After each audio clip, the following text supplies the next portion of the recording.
Archana sir வந்து கச்சேரிக்கு முன்னால் செஞ்ச ஆர்ப்பாட்டத்தில் நாங்கள் கதை கேட்க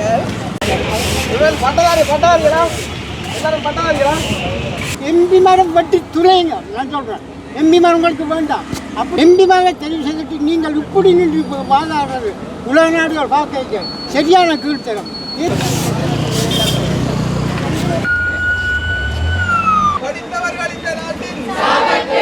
பட்டதாரிகள் வெறும் 10,000 ரூபாய் சம்பளத்துக்காக வேலையில போறாங்க, பேச வேலையை போறாங்க, பெயிண்டிங் வேலையை போறாங்க.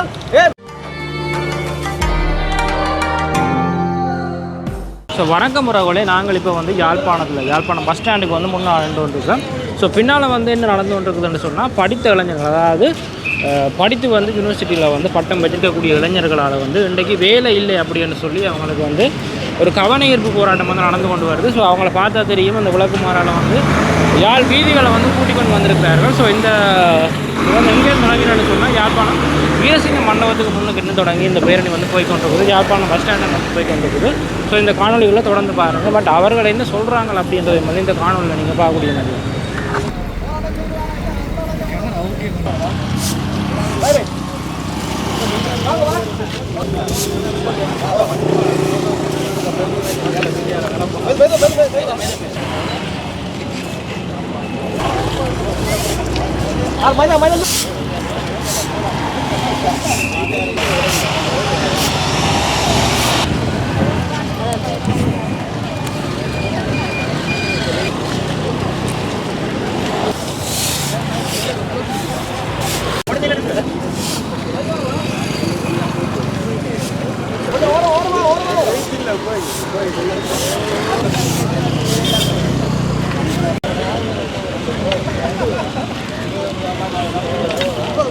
சமுதாயங்கள் மறைமுகமாக இப்படியான வேலைகள் செய்து கொண்டிருக்கிற விடயங்களை நாங்கள் இன்றைக்கு வெளிக்கொண்டு வந்திருக்கிறோம். இது வெறுமனவே இந்த வெளிக்கொண்டு வந்து ஒரு நாடகமாக மட்டும் இல்லாமல் இது உண்மையாகவே நடந்து கொண்டிருக்கு. பட்டதாரிகள் வெறும் 10,000 ரூபாய் சம்பளத்துக்காக வேலையில போறாங்க, பேச வேலையை போறாங்க, பெயிண்டிங் வேலையை போறாங்க. ஏன் இங்கேருந்து கொழும்புக்கு போய் சும்மா ஒரு ஆஃபீஸுக்கு வேலைக்கு போயில அவங்க வந்து கூட்டுற வேலை, கழுவுற வேலை அப்படியான வேலைக்கு போறாங்க. அதுவே அது ஒரு அநாகரிகமான வேலை இல்லை. ஆனால் இருந்தாலும் அது சம்பளம் தான் வருது, ஒரு உடல் உழைப்பு. ஆனால் இருந்தாலும் அது மட்டும் இல்லை, எல்லாருக்கும் வயசு 28 இருந்து 36 வயசுல இருக்கிறாங்க. இதுக்கு கூட இன்னும் அதிகமான வயசுல இருக்கிறவங்க இதில் இருக்காங்க. இதில் ஏன் நான் இந்த விஷயம் வயசு சொல்கிறேன் சொன்னால், அரசாங்கம் வேலை தர போகுதுன்னு சொன்னால் பெருமையாக அரசு நியமனத்துக்கு ஒரு 35 வயசு மட்டும் டார்கெட் பண்ணுவாங்க. அதுக்கு பிச்சு இருக்கிற பட்டதாரிகள் எங்க ரோட்டுக்கு போறதா, என்ன வேலை செய்யறது, ஏன் படித்தோம், எதுக்கு படித்தோம், இவ்வளவு செலவழித்து படித்ததுக்கு என்ன பலன் என்றதை வந்து இந்த அரசாங்கம் பார்க்கணும். அப்ப அந்த பல்கலைக்கழகத்துக்கு உங்களோட பிள்ளைகளை அனுப்புகின்றீங்க, இந்த பல்கலைக்கழகத்துக்கு பிள்ளைகளை அனுப்பி போட்டும் உங்களோட கனவுகளை நீங்கள் வைப்படணும். என்ற பிள்ளை அரசாங்க உத்தியோகத்தில் இருக்கணும், என்ற பிள்ளை உயர் பதவியில் இருக்கணும் சொல்ற ஒவ்வொரு தாய் தகப்பனுடைய கனவுகளும் இப்போது நடுவில் நிற்கல. அந்த கனவுகள் எல்லாமே ஒரு எள்ளளவுக்கு மதிக்க முடியாத, ஒரு கால் தூசிக்கு மதிக்க முடியாத அளவுக்கு அது தள்ளப்பட்டுட்டும். ஆகவே உலக நாட்டிலே எங்களோட கல்வி வந்து ஒரு சிறந்த கல்வின்றதை எல்லாரும் சொல்றாங்க. ஆனால் இருந்தாலும் எங்களோட கல்வி முறையில் ஒரு சில மாற்றம் ஏற்பட்டால் மாத்திரம்தான் இப்படியான ஒரு இழுக்காடான விஷயங்கள் நடக்காம ஒட்டுமொத்தமாக எல்லா பட்டதாரிகளுக்கும் வேலை வாய்ப்பு வரும். இந்த வெயில்ல நின்று ஏன் கஷ்டப்படுறீங்க? உங்களுக்கு வேலை இல்லை, என்னத்துக்காக நீங்க எம்பி மேல தெரிவு செய்து விட்டுக்கிறீங்க? அதுதான் ஐயா, அதுதான் சொல்ல வேண்டாம். எம்பி மேல தெரிவு செய்து விடுறது எங்களோட பிரச்சனையில அரசாங்கத்தில் காய்ச்சி திருக்கிறது. அவங்க மெத்தையில் இருக்கிறாங்க, தங்களோட பிள்ளைகளுக்கு வேலை பண்ணி கொடுக்குறாங்க, உங்களோட போட பிள்ளைகள் தங்களோட சொந்தக்கார பிள்ளைகளுக்கு வேலை பண்ணி கொடுக்குறாங்க. சரியா? அதுகளை விட்டுட்டு நீங்கள் வெயிலேருந்து கட்டி என்ன செய்யணும்? உங்களோட அம்மா அப்பா பிச்சை எடுத்து படிப்பிச்சாங்கன்னு தெரியாது. அவங்க காசை கொடுத்து கள்ள சர்டிஃபிகேட் வேண்டியது கூட தங்களோட சொந்தக்கார பிள்ளைகளுக்கு எல்லாம் எடுத்து கொடுக்குறாங்க. எம்பி மேலே தெரிவு செய்துட்டு நீங்கள் இப்படி நின்று வாதாடுறது உலக நாடுகள் பார்க்க சரியான கீழ்த்தரம். இது அனுராக நான் தமிழ்நாட்டில் பொதுவாக சொல்கிறேன். இதுக்கு கீழே அரசெல்லாம் உண்டாகி ஒரு கம்யூனிஸ்டனாக வந்தாலோடைய கடைசியாக மீது தீர போகிறது இல்லை. இன்னும் நீங்கள் இவ்வளோ கத்திட்டு போகிறீங்க, பார்த்தா அவங்களுக்கு அழுகலை. எம்பி மரம் வட்டி துறைங்க நான் சொல்கிறேன். எம்பி மரம் உங்களுக்கு வேண்டாம்.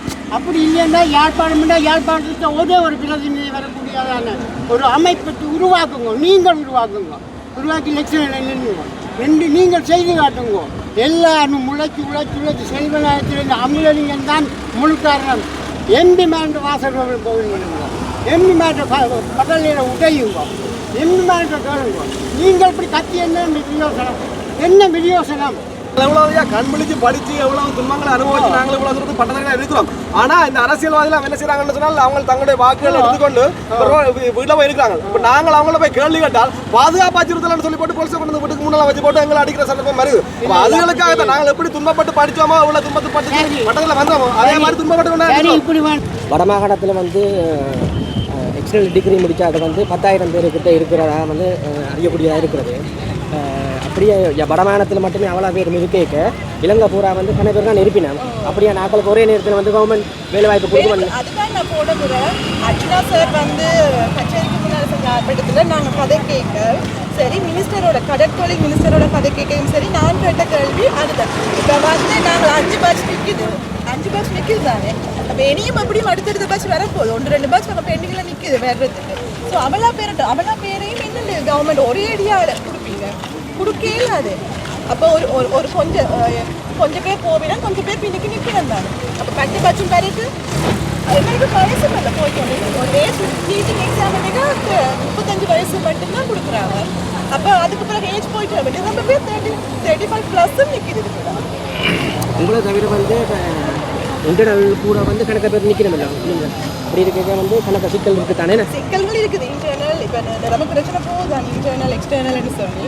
ஆனால் நாங்கள் அது பார்க்கல கொடுத்தா வந்து பொதுவாக எல்லாருக்கும் சேர்த்து வேலையை கொடுக்கணுமென்றதுக்காக தான் நாங்கள் இன்றைக்கு கவனேற்றி போராட்டம் செய்வோம்.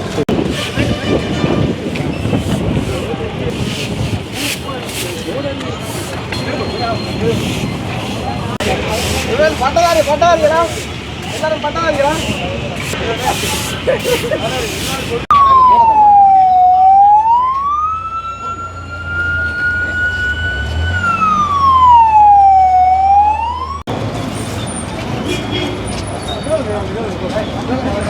இப்போ வந்து யாழ்ப்பாணம் பேருந்து நிலையத்துக்கு முன்பாக வந்து படித்த இளைஞர்கள் எல்லாமே அப்படியே போராட்டத்தில் இப்போ நீங்கள் படித்து முடிக்க எத்தனை வருஷங்களா ஆகிட்டு?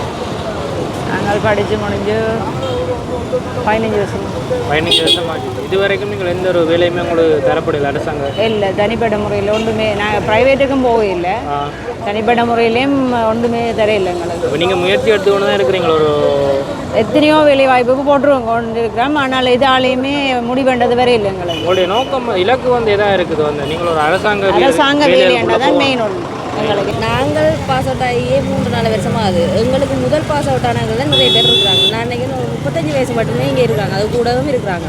45 தான் வயசு இல்லை. டீச்சிங்கோ இன்னும் வேலைக்கு இருந்தாலும் அரசாங்க வேலைக்கு 45 தான் வயது இல்லை. இப்போ அதுக்குள்ளே தராட்டிக்கு 45 எங்களுக்கு ஒரு நாங்கள் படித்த வருஷம் கூட இல்லை. அடுத்த வேலை தந்தாலுமே நீ எப்படி அடுத்த காலத்தை கொண்டு போகிறதுன்றதே தெரியாது எங்களுக்கு. இதில் கச்சேரிக்கு முன்னால் போராட்டம் பண்ணிக்க வந்தவங்க கொஞ்சம் அதில் ராமநாதன் நடுவரும் வந்தவர் வந்து பிரச்சனைகளை கேட்டு இப்போ கிடைக்கிறோம்ன்ற பட்சத்தில் தான் அடுத்த அந்த முடிவாக ஒன்றும் கிடைக்காத பட்சத்தில் அடுத்தது நாங்கள் அப்படி ஒரு அவங்களுக்கு இதை தெரியப்படுத்தணும்னு விரும்பி கட்டாயம் தெரியும். எல்லாருமே எல்லா அமைச்சர்களுமே எல்லாருமே பார்க்கணுன்றதுக்காக தான் நாங்கள் இப்படி ஒரு விழிப்புணர்வாக போராட்டம் பண்ணுறதுக்காக விழிப்புணர்வாக இருக்கணுன்றதுக்காக தான் இப்போ நாங்கள் இது எல்லாத்துல செஞ்சு வரோம். வந்து அந்த ஒரு நாள் நீங்கள் வேலை செய்தேன்னு சொல்லியிருக்கீங்க. எங்கள் கச்சேரியில் வேலை செஞ்சீங்களா? அது வந்து என்ன நியமனம் எதுக்காக ரத்து செய்யப்பட்டது? 2020ஆம் ஆண்டு எங்களுக்கு அப்பாயின்மெண்ட் வழங்கப்பட்டது. வெளிநாட்டு பட்டதாரி என்ற அடிப்படையில் எங்களுக்கு இந்த பட்டங்கள் நிராகரிக்கப்பட்டது. இதுவரை காலமாக 5 வருஷ காலமாயும் அதற்கு எந்த ஒரு முக்கியத்துவமுமே கொடுக்காமல்